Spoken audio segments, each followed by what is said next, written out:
The salt-laced wind whipped Amelia's hair across her face as she strained to decipher the faded script on the ancient parchment. The flickering lamplight cast dancing shadows on the weathered map, revealing cryptic symbols and winding paths that seemed to lead into the heart of a forgotten legend. She traced a callous finger across a faded illustration of a skull with crossed swords, its empty eye socket staring accusingly back at her. "Are you sure about this, Amelia?" Thomas, her grizzled first mate, leaned over her shoulder, his brow furrowed. "This map.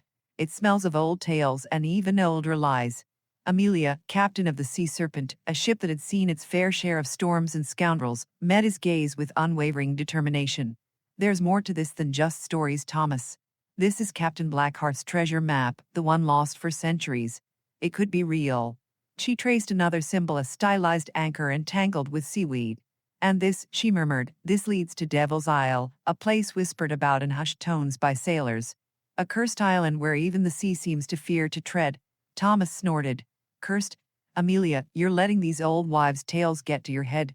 He gestured towards the bustling port of Nassau, their home for now.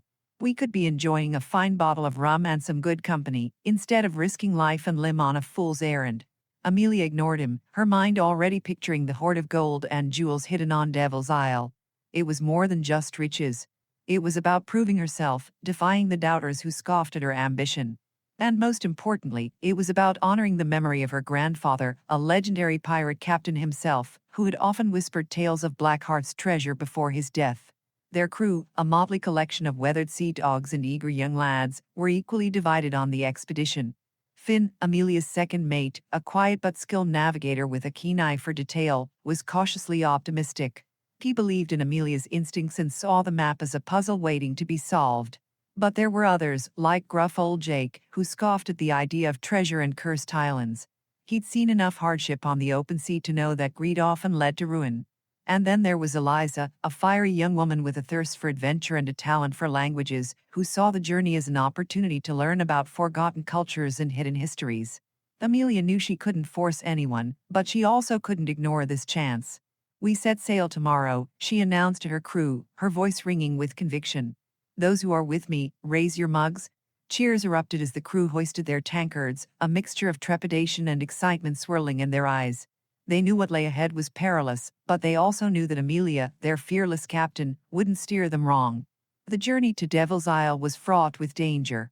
They battled treacherous storms, encountered rogue waves that threatened to swallow them whole, and narrowly avoided the clutches of a French privateer who coveted their ship. Throughout it all, Amelia remained steadfast, her determination unwavering.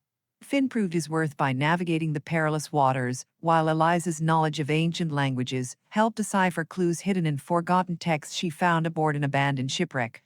Finally, after weeks at sea, Devil's Isle loomed on the horizon, a dark and forbidding silhouette against the setting sun. It was shrouded in mist, its jagged cliffs seeming to claw at the sky. A sense of unease settled over the crew as they approached the island, their hearts pounding in unison with the rhythm of the waves crashing against the hull.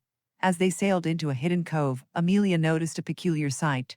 A colossal skull carved into the face of a cliff, its empty socket seemingly staring out to sea. It was the same symbol she had seen on the map. "This is it," she whispered, her voice trembling with both fear and excitement. "Blackheart's Island." Landing on the island's shores, they were met with an eerie silence. The air hung heavy with the scent of decay and salt, and a sense of dread pervaded the air. They followed the map's instructions, navigating through dense jungles, scaling treacherous cliffs, and dodging booby traps that seemed designed to deter intruders. Along their journey, they encountered remnants of Blackheart's past, crumbling fortifications, overgrown gardens with skeletal remains of exotic plants, and abandoned treasure chambers filled with dust and cobwebs. Eliza's linguistic expertise proved invaluable as she deciphered cryptic inscriptions left by the pirates, revealing tales of betrayal, greed, and a hidden curse that plagued the island. The deeper they ventured into the island's heart, the more intense the atmosphere became. Strange whispers seemed to emanate from the dense foliage, and shadows danced ominously in the flickering firelight. They found signs of recent activity, footprints, broken branches, and scattered supplies, leading them to believe they weren't alone on the island. One night, as they huddled around a crackling campfire, Jake spoke up, his voice low and gravelly. "We need to turn back," he said, his eyes darting nervously towards the surrounding darkness. "This place's not right." Amelia knew he was scared, but she couldn't give in to fear now. They were so close. "No, Jake," she said firmly. "We came too far to turn back now." But their peaceful night was shattered by a chilling scream. Finn, who had ventured out to collect firewood, didn't return. Panic surged through the crew as they searched frantically for their missing mate, but found no trace of him. Eliza, her face pale with fear, discovered a crudely drawn symbol etched into the bark of a nearby tree, the same symbol Amelia had seen on Blackheart's map. This wasn't just a legend. There was something else on this island, something dark and malevolent. Driven by grief and determination, Amelia vowed to find Finn and uncover the truth behind Blackheart's curse. She rallied her remaining crew, their fear replaced with a grim resolve. They pressed deeper into the island's heart, following the trail of cryptic symbols and whispers that seemed to guide them towards an unseen force. The journey led them to an ancient temple hidden deep within a cavernous cave. The walls were adorned with intricate carvings depicting scenes of violence and sacrifice, their faded colors hinting at a dark past. In the center of the chamber lay a massive stone sarcophagus, its surface covered in strange runes that pulsed with an eerie light. As Amelia approached the sarcophagus, she felt a cold red wash over her. The air grew heavy, charged with an unseen energy. She sensed something ancient and powerful stirring within the tomb, something that had been waiting for centuries to awaken. Suddenly, the ground trembled beneath their feet. The sarcophagus began to crack and groan, its lid slowly rising to reveal a skeletal figure draped in tattered velvet robes.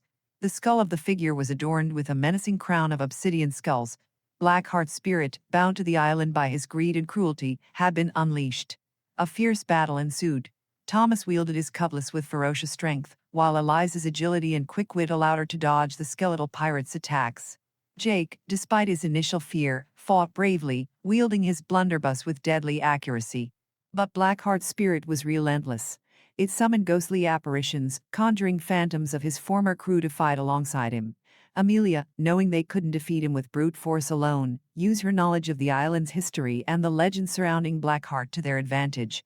She discovered that Blackheart's greed had not been limited to gold. He had also craved power, seeking immortality through forbidden rituals. She realized that the only way to stop him was to break the curse that bound him to the island. Using an ancient ritual she deciphered from a hidden chamber in the temple, Amelia confronted Blackheart's spirit, appealing to his last shred of humanity. She reminded him of his past regrets, of the lives he had destroyed in his pursuit of power. She spoke of redemption, of finding peace beyond the confines of his curse. Blackheart's spectral form wavered, its grip on reality weakening as Amelia's words pierced through the darkness. Finally, with a mournful wail that echoed through the cavern, the spirit dissipated into dust, leaving behind only an empty sarcophagus and a sense of profound peace. With Blackheart gone, the island seemed to sigh in relief. The oppressive atmosphere lifted, replaced by a gentle breeze that rustled through the leaves. The curse was broken. Amelia and her remaining crew returned to Nassau with tales of their harrowing adventure. They were hailed as heroes, not for the treasure they had found, but for their courage and determination. While Blackheart's gold remained untouched in its hidden chambers, Amelia knew she had achieved something far more valuable. She had faced her fears, defied the odds, and honored the memory of her grandfather by confronting a legend and setting it free. The journey to Devil's Isle had changed them all. They were no longer just sailors. They were survivors, bonded by their shared experience and the knowledge that even in the darkest depths, hope could prevail.